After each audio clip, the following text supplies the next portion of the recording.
Right, so I'm just doing some testing on this to determine which capacitor is giving me these issues with the crowbar circuit activating. So this morning it's been really cold in here and it's really bad. Basically the whole 1000 volt range was playing up, not just the 300 volt range. So I've been warming these capacitors up and it's been getting better and better. And I think it's this one just here, that one there, which is I can see the markings, C1. This one seems the most sensitive to the heat temperature change. So as I've been hitting this one up, it's been getting better and better. You know, I'm just trying to heat them all a little bit.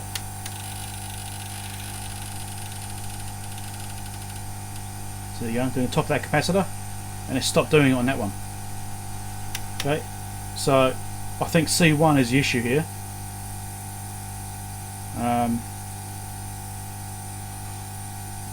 I don't know if I get it really hot, it'll work on the 300 range as well, but I'd be surprised if it does.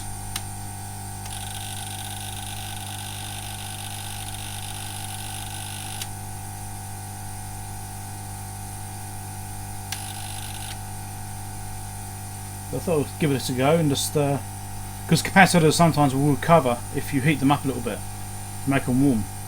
They'll actually come right, or at least improve if they're a bit dodgy. So I'm trying to warm up the whole area really, but C1 seems to be the most sensitive to temperature change when it comes to that fault. So I'm just going to try and just keep going. I'm going to heat them all up a little bit. I've only got this set at 260 degrees, but you know, hot air, you know, it's not, you know, it's fine. You know, my hand's underneath it, so it's nice and gentle warming up.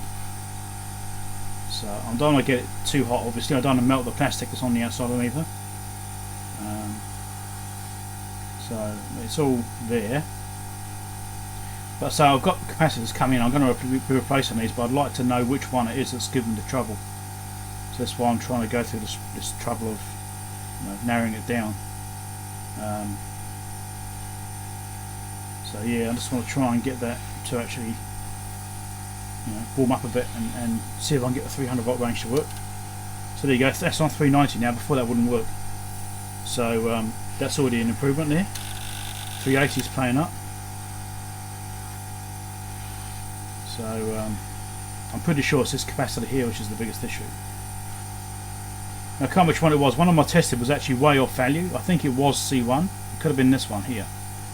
So I'm pretty sure it was C1, which is way off value when I tested. So it's very likely that capacitor is stuff. So I'm hoping that once I replace all these capacitors here, that issue with the crowbar circuit activating, it will go away. Also trying to, you know, we'll move things up because it's actually quite cold in here. It's only, what is it, about 16 degrees in here right now. So the whole circuit's really too cold. It should be, you know, 20 plus. 23 is what it's rated at. So I was trying to warm everything up a little bit because this morning it was just chattering all over the place. You know, all the ranges are playing up, and I started warming it up and then it started coming right. So it's still 380s playing up there. I'll stick that straight down there. I want 3 capacitors at once.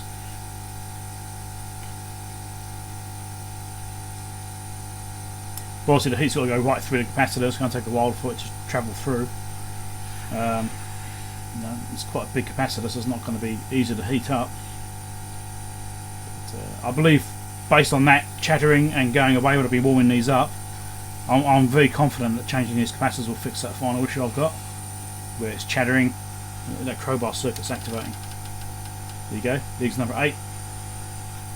Now negative 380 volts, so that's working. So yeah, it's getting there. The 70 still not there yet. So I think I'm on the right track before I can use anything in the 300 volt range. So because it's weird, because below 300 volt worked. Yeah, below 300 volt worked, and above 300 volt worked. So it's just like this particular window where it doesn't quite want to behave. So yeah, I believe I'm on the right track here with this. So this is just gently warming them up. It's not that hot. I'm just taking my time, and I'm just trying to sort of monitor it and see what it's actually doing. And yeah, so it is working. All the other ranges will be okay now. Go right through them. Let's do that now. That's fine. That's the 100 watt range, 10 volt ranges, all the way through. No problems at all. 1000 volt range.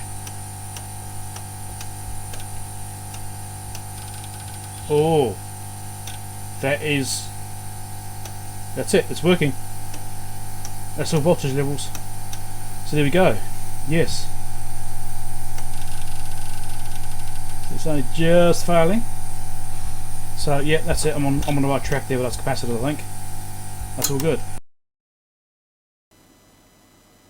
Okay, so I was going to show you the circuit diagrams. I did show the diagram before in a previous video in the repair part 1, but I think I might have actually forgotten to include that footage in the video. I noticed when I was clearing it out afterwards that I might not have put it in there.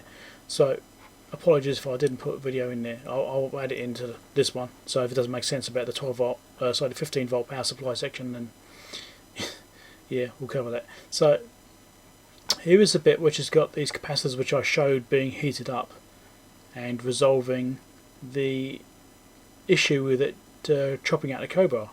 So main power supply comes in, main transformer, the various voltage taps coming through here, switching and stuff for the various voltage ranges and so on, right?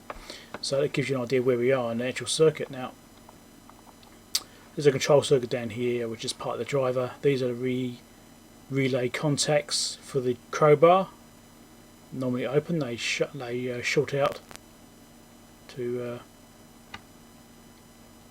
load these down to basically insert this resistor here across these capacitors here.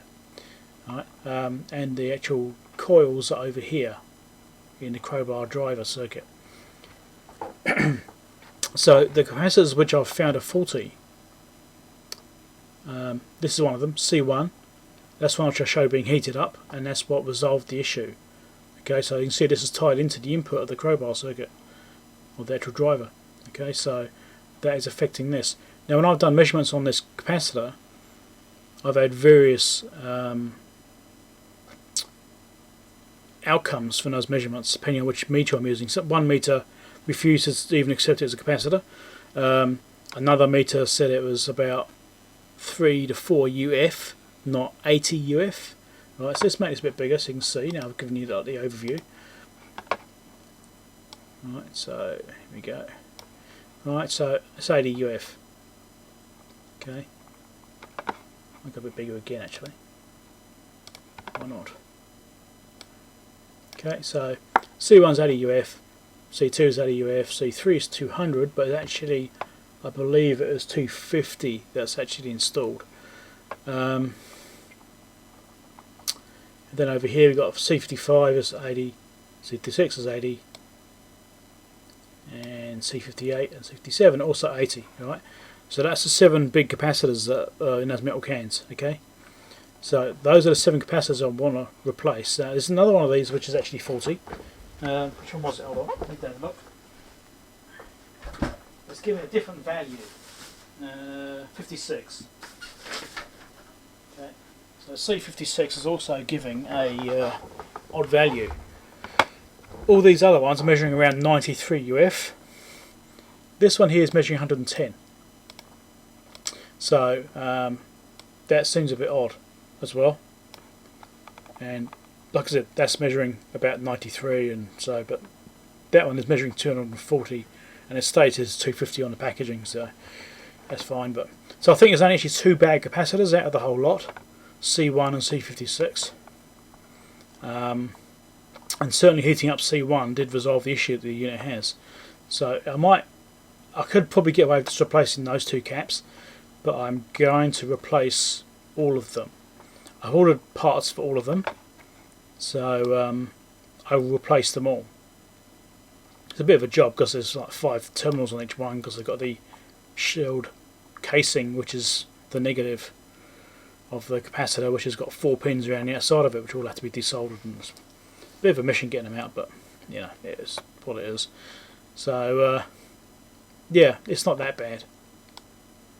But sort of show those capacitors in the circuitry here. So this is the actual output regulator here. This is the main pass through. Main voltage goes through that, and this is the crowbar driver. So that's these are the coils, K2B and K3B, which control these contacts here, K2A, K3A. So these are the crowbar circuitry basically. So those shut out, those close, and put this resistor here, in this case R81, across these capacitors to discharge them, to drop the voltage down quickly. That's what it does.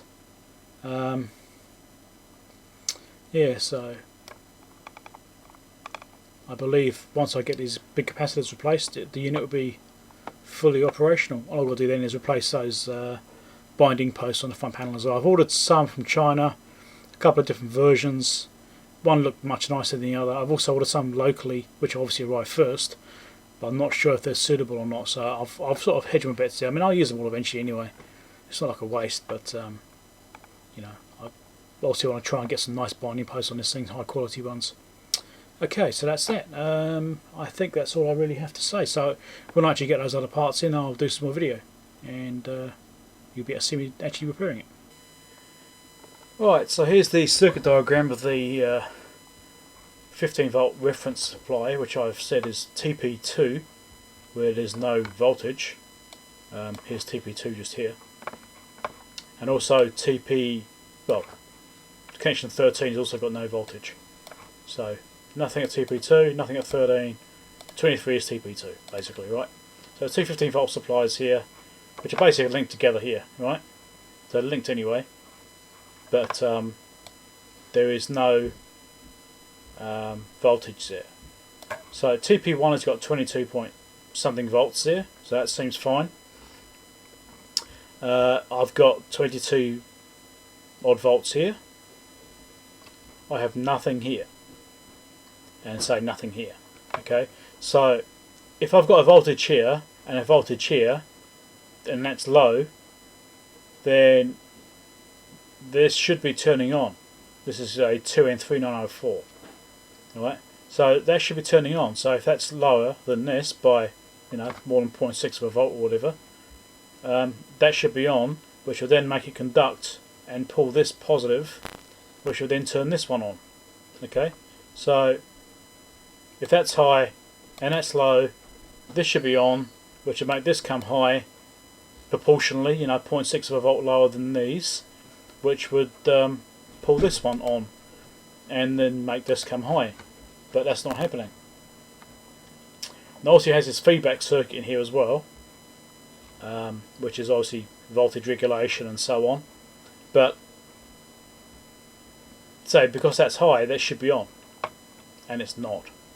This will be put, that will, all this lot here will do here, all this here will just drag that down to turn it off to control the voltage, but it's not getting up high enough to turn any of this thing on, this stuff on. So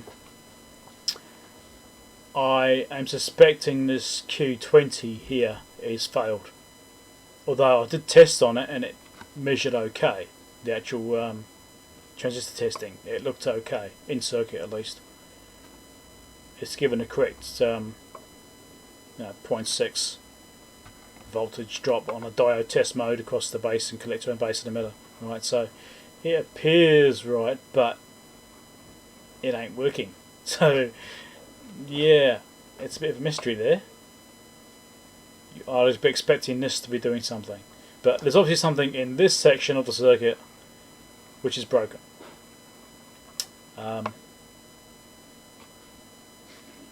This is obviously the reference adjust section, so this is actually part of the feedback circuit, samples it, feeds it back through these diodes, this transistor, which then controls this, which would be like a shunt,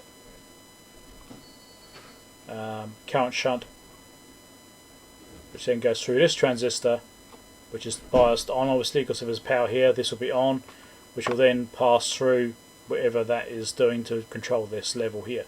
Right, so this is the feedback voltage control circuit. But there's no voltage coming out, so therefore none of this will be working. There's no voltage there. So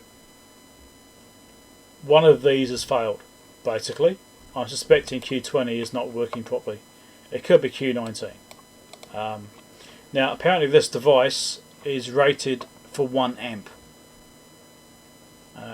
What this could potentially allow me to do is replace this with a different voltage regulator.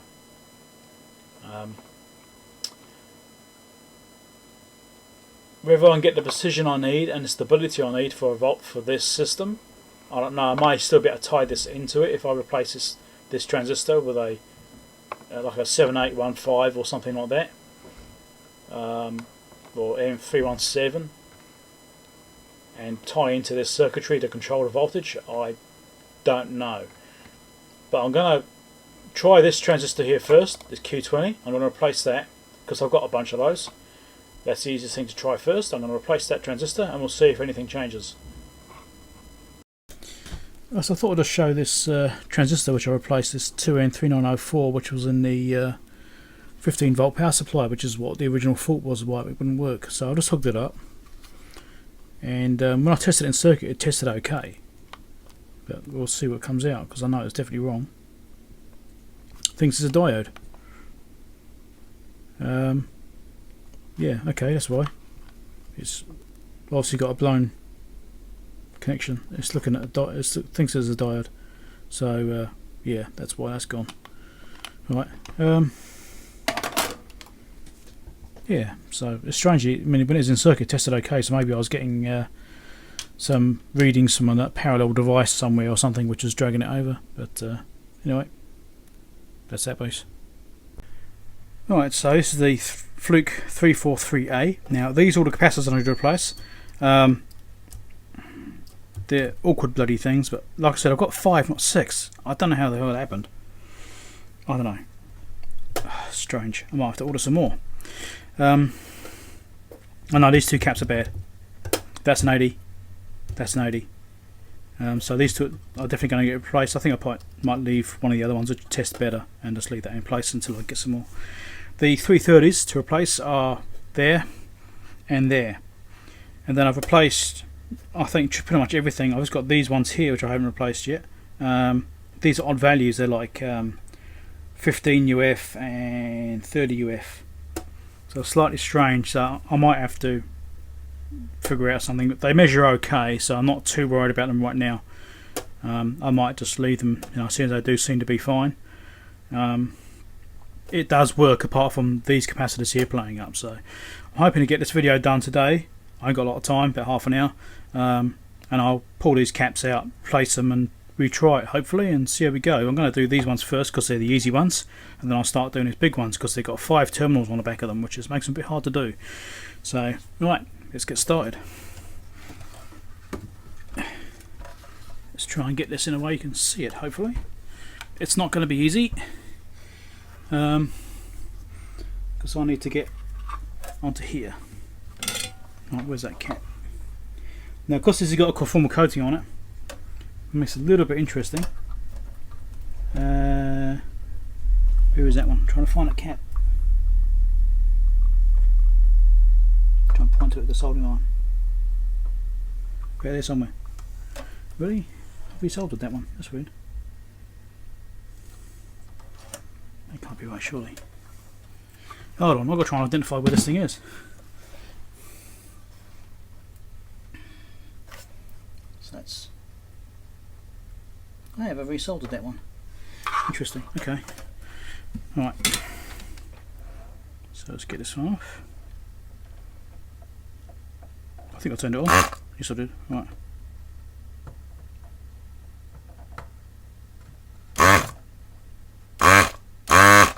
Got a solder blob done on that.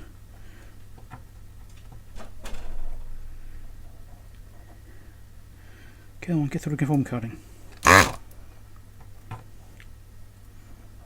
There we go. So that's the first one out. I'll do some measurements out of circuit after those on that. These right ones, 330s, yep.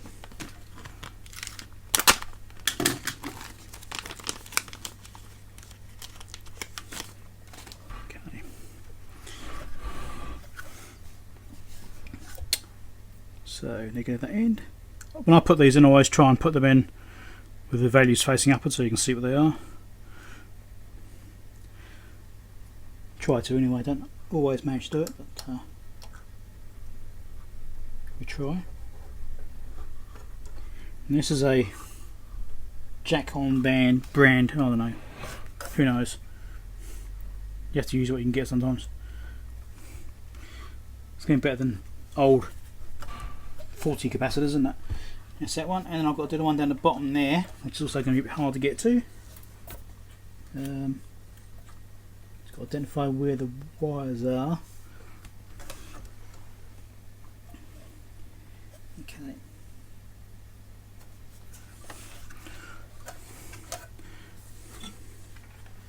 I believe it's this one here.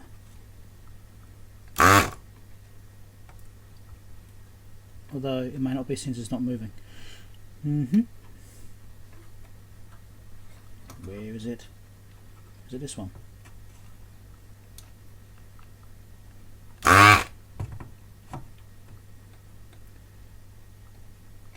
Here's that one there. Okay. That one there, which means it must be this one here.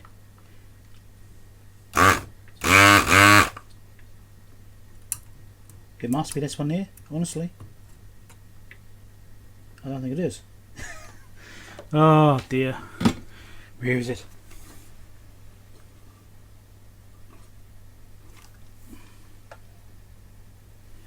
That's there. Next one up. Okay, right. Almost. Hopefully you can actually get this in shot. I'm not quite sure if you can. There's not a lot of room on this bench for this stuff. There we go. And little caps just fell off the capacitors. Definitely done such tops now. Right.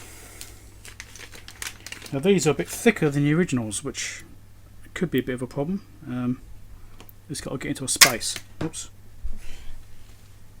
Because they're higher voltage, but that's what I could get. So positive that in.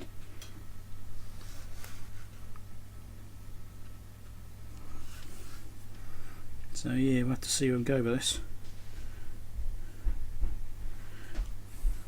Right. And there. And there. Can I squeeze it in there or not? It's right next to a couple of big resistors, which is a bit concerning because that means there must be a heat there.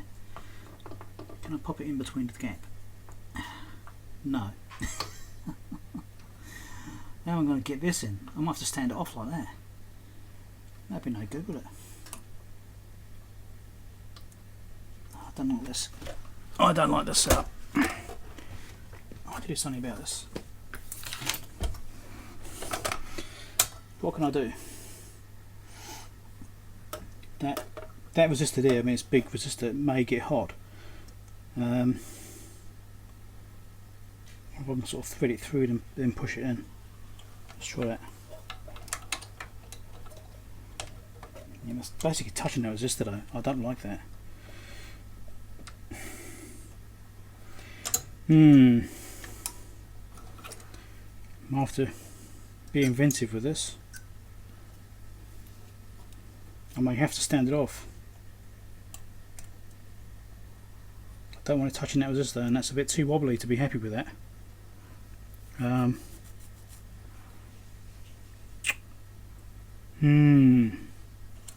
Okay, I'm going to have to come back to this.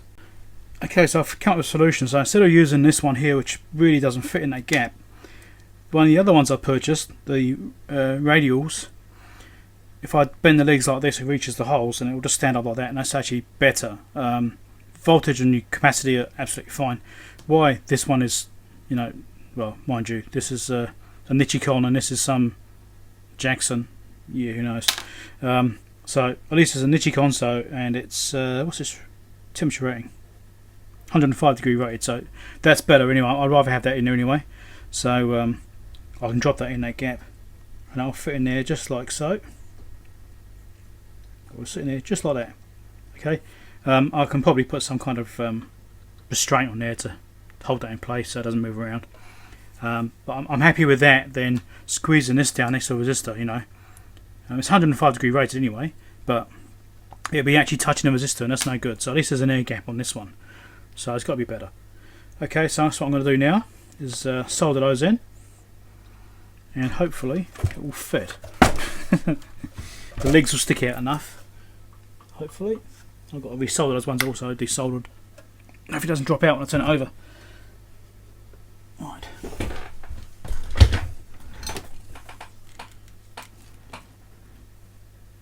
One leg.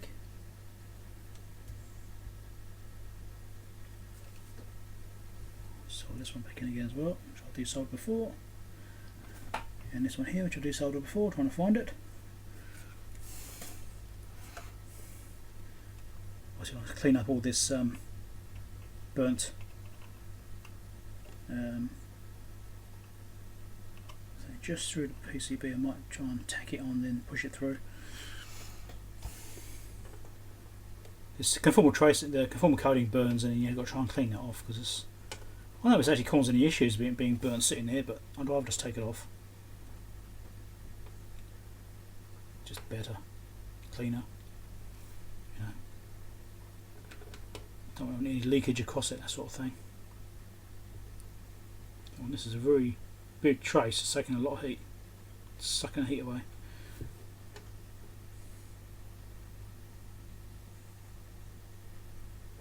Okay. I thought these would be the easy ones. Alright, let's get this off. I'll come back and do this other one, which I won't cut quite short in case I need to shove it along slightly. Now, let's try and push that leg through as I solder it. There we go, that's better. That's right through now, that's fine. All good. I'll clean those up.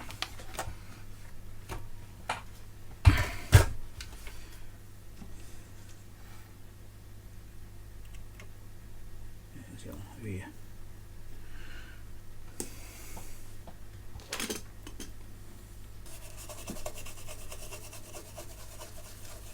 Try and get my little cleaning pads at the same time.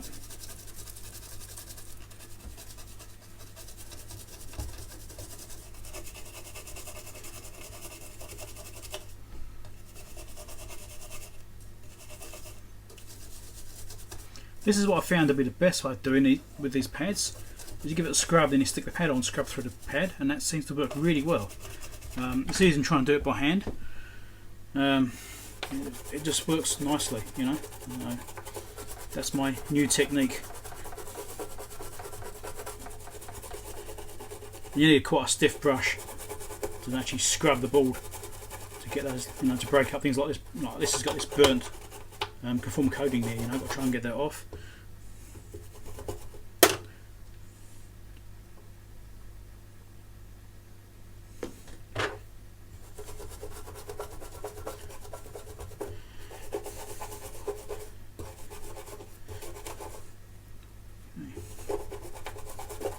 It might be as good as I'm going to get it. I've got this one here as well, which looks quite bad. I might have missed that one, I wonder. So, right, I don't have to do. They are soldered well enough. Happy with that. So, now these other capacitors got replaced. It's these like this, you know. It's big, and yeah, they're going to be fun. So. Yeah, I don't have a lot of time. It's taking me longer to do those other ones than I thought. So I think I'll start the back and work forward and leave this front one, or that front one there. So I should have enough to do all of these. Oh, I hope so. Anyway. But I'm also going to have to do, because those are negatives and they link together through the can. Alright. I'm going to need to put jumpers across on those terminals. Well, obviously not that one, but those three at least have to be joined together. And those two there have to be joined together. These two have to be joined together. These two there. I think it's only a single. No, it's double-sided board, so I have to see if there's anything on the top as well. It might be.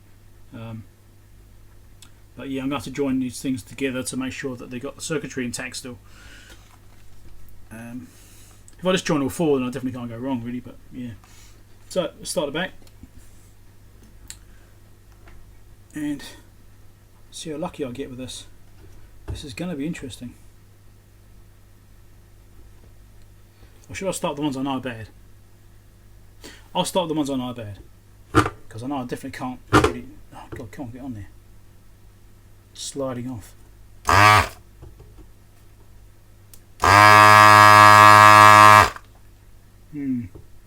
That's pretty intense, all right. It doesn't even bend. So yeah, well, come on.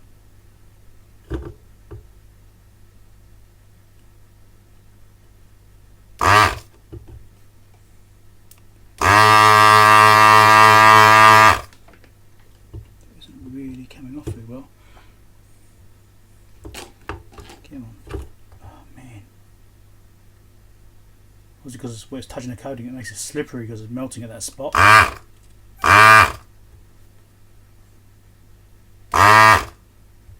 This one's going to be interesting.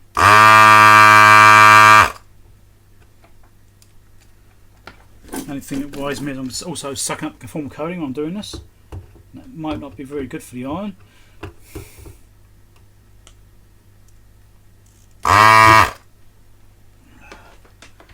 This is a bit awkward to do.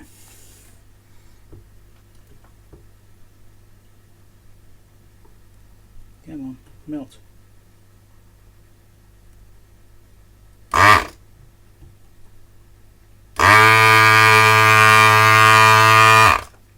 That pad just came off. Hope I don't need it. Oh dear.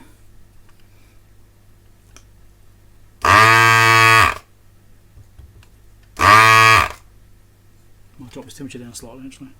Might be too hot for it.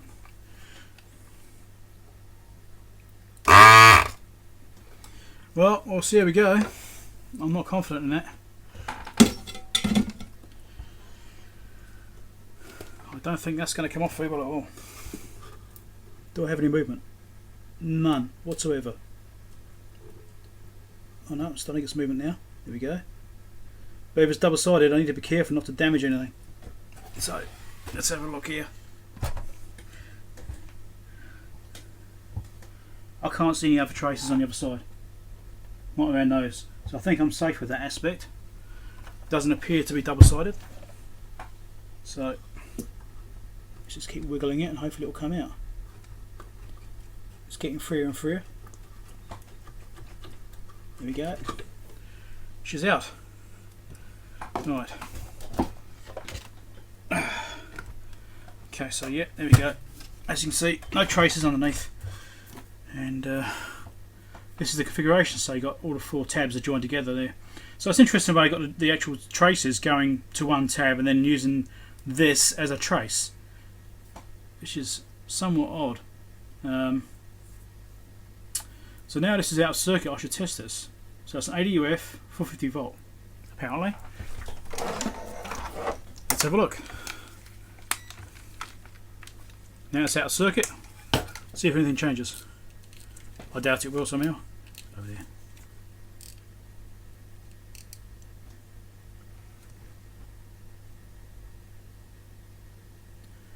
Yeah, it's worse. 73 NF. Yeah, nah, it's definitely had it.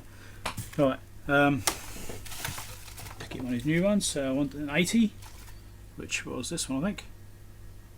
It's a shame only 85 degrees C. Yeah, can't do much about that. Now these, hopefully I can get to manipulate it to sit on a spot where it will fit. It's a bit tricky like that. It's probably got to try and do a substitution like this. I'm not a big fan of it, but that's not going to fit that way. That's a pain. Go that way. That doesn't fit well either. Oh, this is going to be a problem. It's touching that diode leg. And if I do it the other way, it touches that resistor.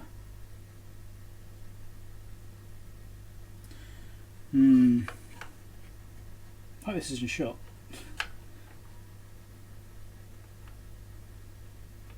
Can't get it round, touches the resistor.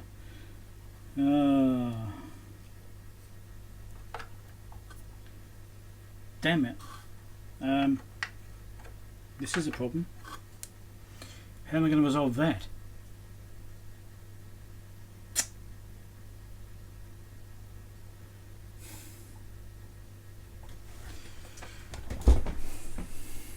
Well,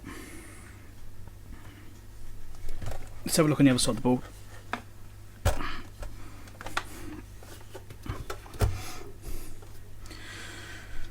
So that isn't used, that isn't used. I need to get to this trace here, right? And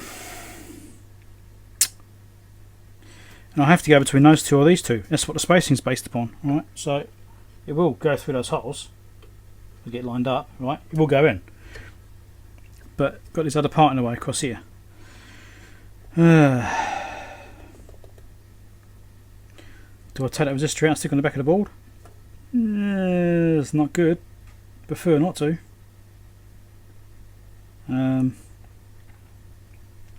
I drill a hole in the trace and drill a hole in the PCB and make a hole and link it across? Yeah, maybe. Not good though. Prefer not to do that. This is a problem, isn't it?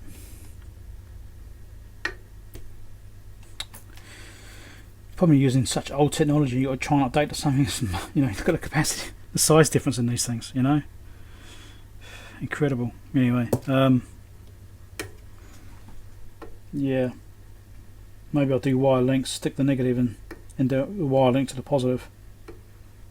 I may have to do that, and so I can keep it central. Stick that negative on that side there, and run a wire link to that pad.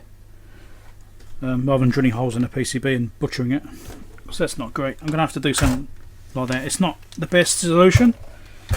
Ideally I'll get a part which actually fitted properly, but you have to do what you can with what you got. That's doable. So if I flatten it out, stick a wire in it, flatten it out, and then run it out to that hole, I think I can get away with that. That'll probably do. It's not ideal. I'm not happy about that, but I was hoping I could just turn it and it will line up. That's why I've got that spacing to line up between those two pins. Hopefully I can do this on other ones, but they've all got these resistors in between. I may not be so lucky. I might have to do it on all of them. Damn it. Anyway, well, I'll go and do this and come back. I'm running out.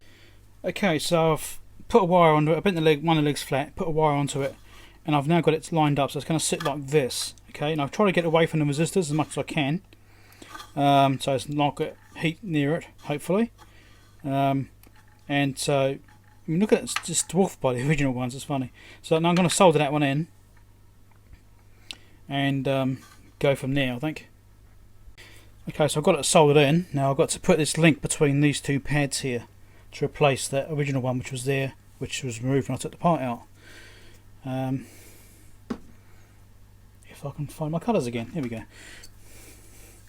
Now this leg I've put on, I can probably just use. Now it's quite a thick leg, and I don't have many of them, so it's a bit of a problem. Trying to do this might be a problem if I don't have many thick legs to use. We'll give it a go. Get some solder a bit. Need that.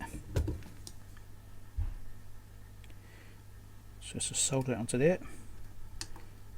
And I've got to do a nice little bridge there, which isn't too high, because it's also got to bear in mind it's on the bottom of the casing. So I might actually slip some heat shrink over there. Actually, that'll work okay.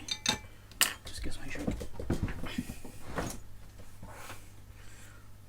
This thin stuff here, just to make sure it doesn't shorten those tracks. Even though it's got a good form coating, I want to be sure. Too long. There we go. And I'll solder that down there to restore that connection.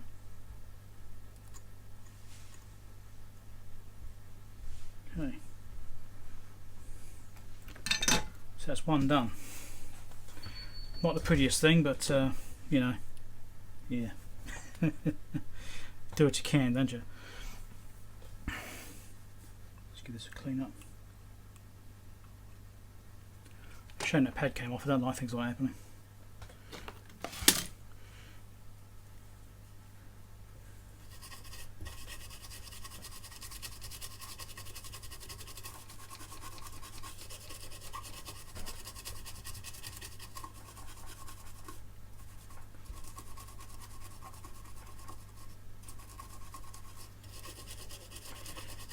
Obviously there's nothing to secure that pad in place now, no track to tie it or anything, so you know, it's just one of these things, but before it didn't happen. Anyway, slightly better. So I'm just going to have to repeat that process for all of them, unfortunately. Well, unless I can get them to fit right, but I'm hoping I can do better than that in the next one. So I'll do this one next, right, because that's the other one which I was blind, so I'll probably just do those two and test it. In case there's some kind of major disaster in progress or something. So we get the next one done. I don't have a lot of time either, so yeah. Come on, melt, melt.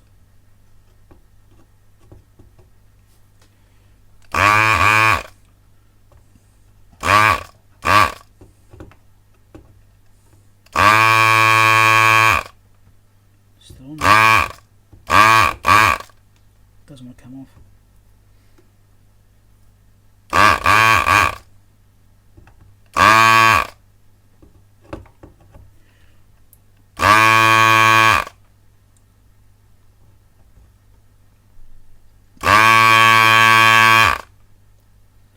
Don't want to desolder these ones.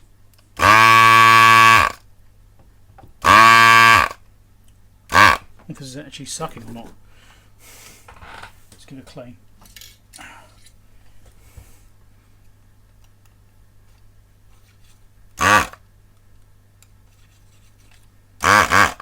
Hopefully it's sucking. Doesn't seem to be doing very well.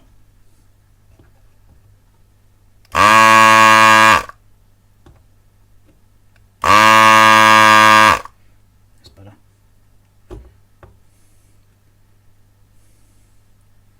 Come on, melt.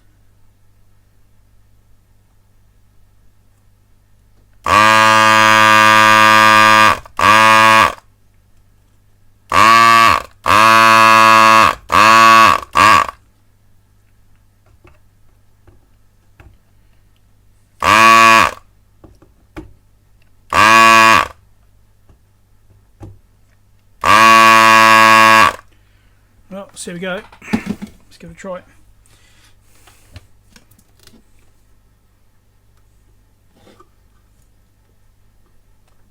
There's a little bit of movement in there. Come on.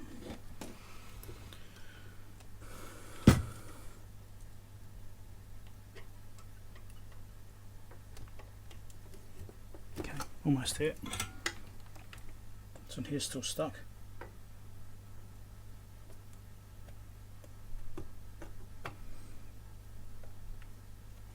Here we go, it's out.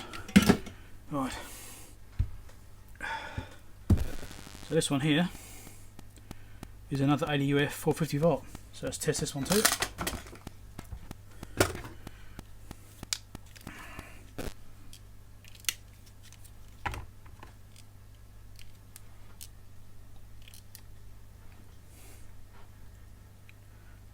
$87 UF is actually reading kind of okay. This one was actually reading slightly high, reading 110. Yeah, so I think it's probably mostly okay, but I think it was just starting to fail. So, right, let's get on one of these capacitors and see if I can fit it in. It'd be nice to get this one in properly.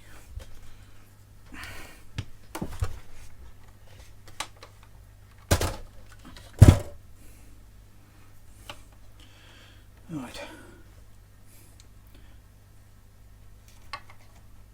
No space there. No space there. That ain't going to work. So I'm going to have to do the same thing again. Stick the negative there and run a wire over to that one. So I'll do that on camera this time, if I can find my parts. There we go. Right. So I'll flatten out the positive again. Okay, it's like that. Now I need a nice thick wire. Let's see what I've got. I've actually ordered some wire instead of using component legs. So I want quite a nice thick one, which is also going to be long enough. There we go, this one will do. Right, so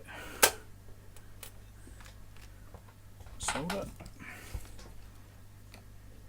touch on there, get that tinned up, ready to go. Done there, grab hold of it properly. Hopefully it's actually in shot, it might not be. Because I've lowered the camera down a bit. There we go, still see it, that's all right. Okay. Get that one nice and wet. Stick that on the side. Now this one wanted to come out sideways, so I'll come out around this way like this, I think. Just like that.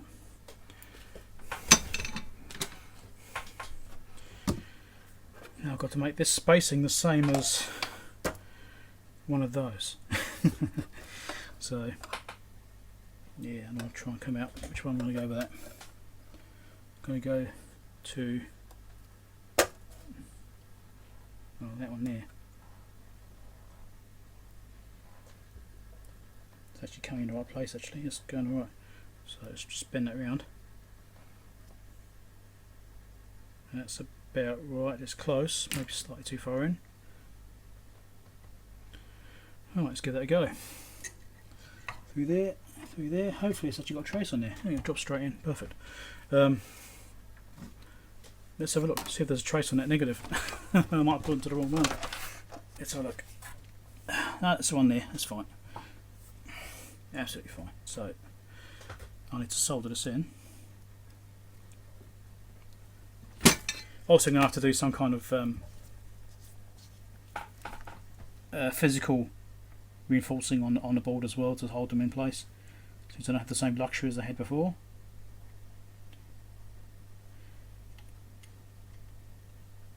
Oh, I might be a bit hot for this actually.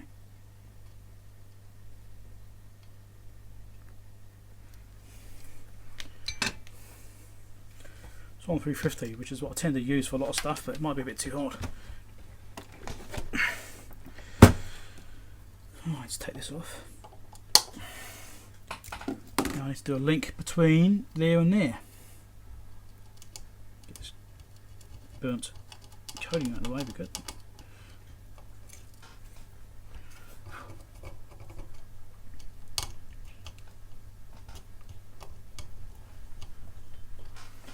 So let's get another piece of wire which will link across. There we go.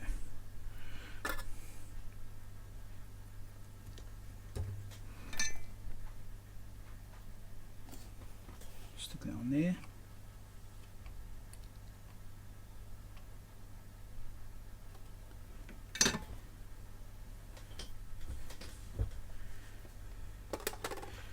And I'll come back to this shortly.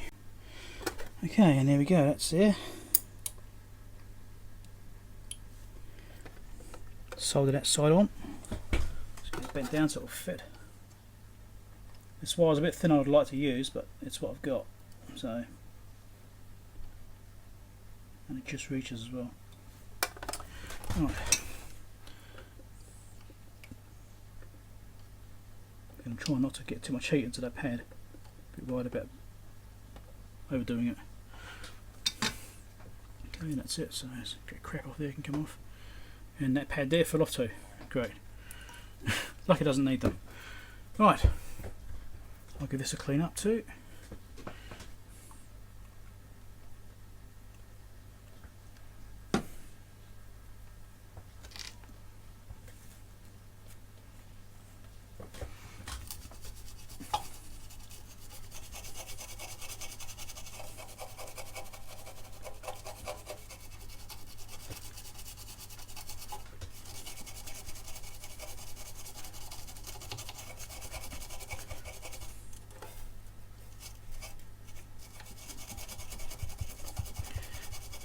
So it's conformal coating is a bit of a pain once it actually burns. It's just, well, it's a bit of a pain anyway when you're trying to work on stuff like this, but you know, it's a good thing You know, conformal coating, it's a bit of a pain when trying to do repairs, but the it helps protect the circuitry, and that's probably more important than the convenience of working on it later on.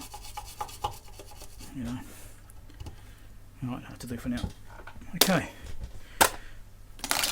I have run out of time, so I can only very quickly test this.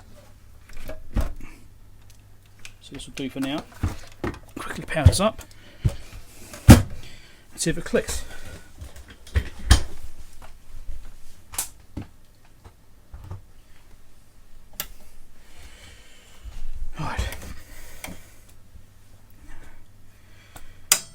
Right, it's on.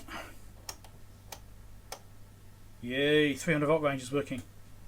Yes, it worked. It fixed it.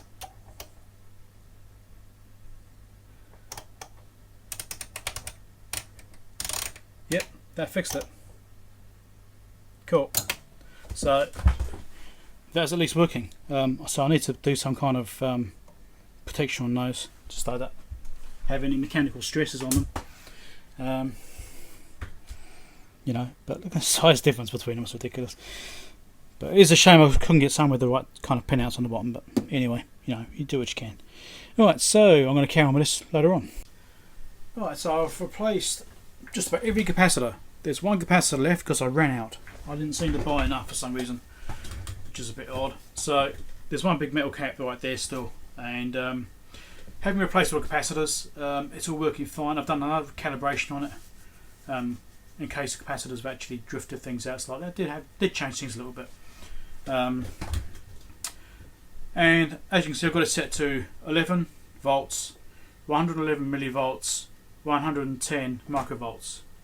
And I've currently got my Fluke set up here. I was just doing some comparisons, but I've just got the Fluke on here right now. So that's doing 11.111 0 volts. So who knows the accuracy of the Fluke? It could be, you know, was that 100 microvolts off or something. But yeah, so it's not too bad really.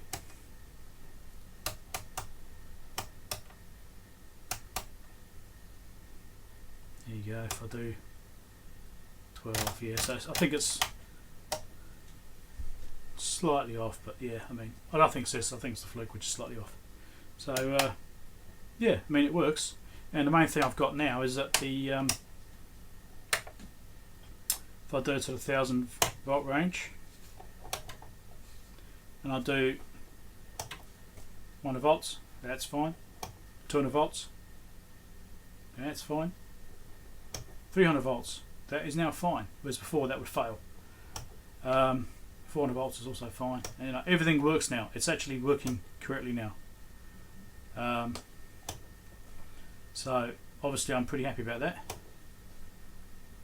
I've given all the switches a clean, that kind of stuff as well, because they were a little bit dirty. Inside here I noticed there's a date stamp. It's dated May the 11th 1977. This thing's just had its 40th birthday. So that in itself is pretty impressive. So you know, it's, well, 40 years old, and basically what it is recapping on a new transistor for the power supply. I mean, well, you know, it's good. So yeah, all happy. It actually works, and I fixed all the problems with it, and there's only one thing I've still got to do, and that's these jacks on the front here. I'm waiting for these to arrive. Once I get, I've ordered a few different ones. I ordered some from China, 2 different types. One I've seen featured on Voltlog's channel. Voltlog had some exactly the same, which I'd already just purchased, and they look quite nice from his channel as well, from what I could see. So those might be the ones I end up going with, but I've got to wait for those to arrive. Also ordered some locally from JCar, and those didn't look too bad. They look very similar to these actually. So I'm going to get them all together first and have a look and see which one looks like it will fit best. I think the ones that are like Voltlog's, I think they've got a bigger post size, so I'm not sure it's even going to fit through the panel. So obviously that's going to be a physical, a physical constraint as well. It might be that I think those are 5mm posts. But the posts on this look quite small, so it might only be a 4mm post. So it may be that those ones won't physically fit, but I'm going to wait until I get all those parts in before I do any of that. And yeah, I mean, 10 volts, bang on, sweet. So yeah, I'm happy with this. It's just working really nicely, and I'm very happy. I mean, it cost me a bit of money to get it,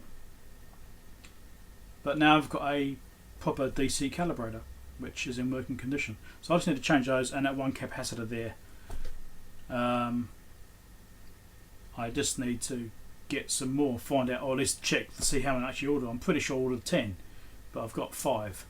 I don't know if there's an issue there or not, whether maybe I did only order 5, I forgot to multiply it by 2 or something. I don't know, it came in a pack of 5 obviously, so it's possible I made a mistake.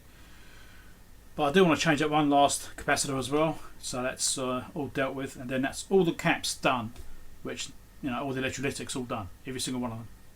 So I don't have to worry about those. And then so just those terminal posts in the front. So here we go. But yeah, it's actually, all looking good.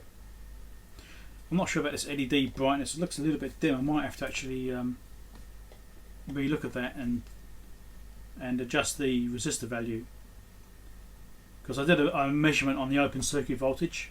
At that point it was like 37 volts,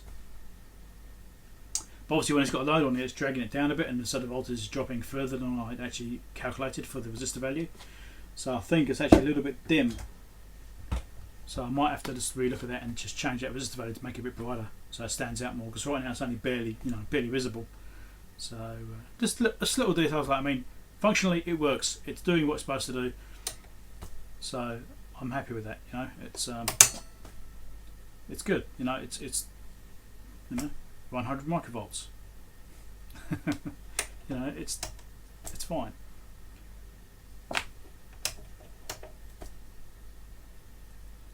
How good the calibration is on this Fluke, I don't know.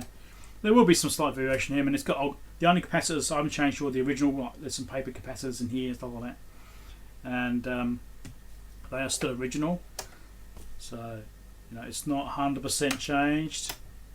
I doubt I'll shut it up. Yeah.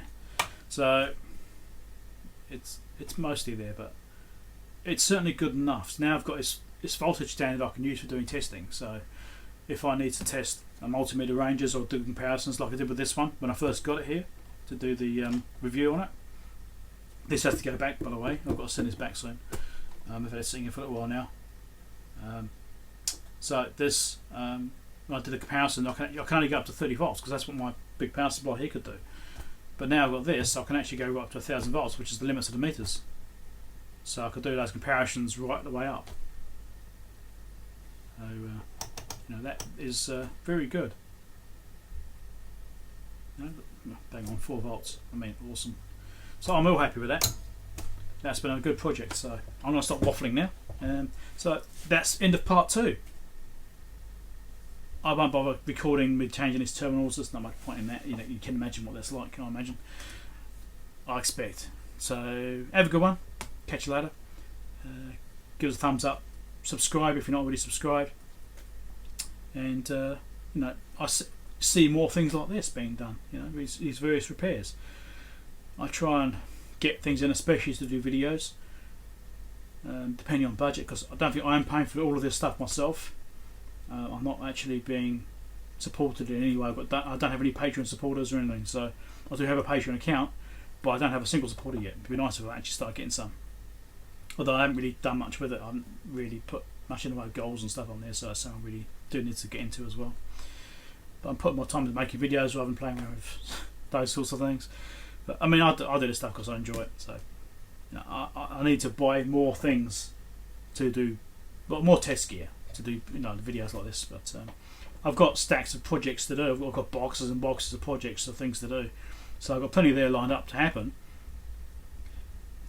But they're not test gear related. This is I think the last test gear repair I had to do. Yes, this is the last one. So anyway, I'm waffling again. Catch you later. Have a good one. subscribe, tell your friends, share the video. Bye bye.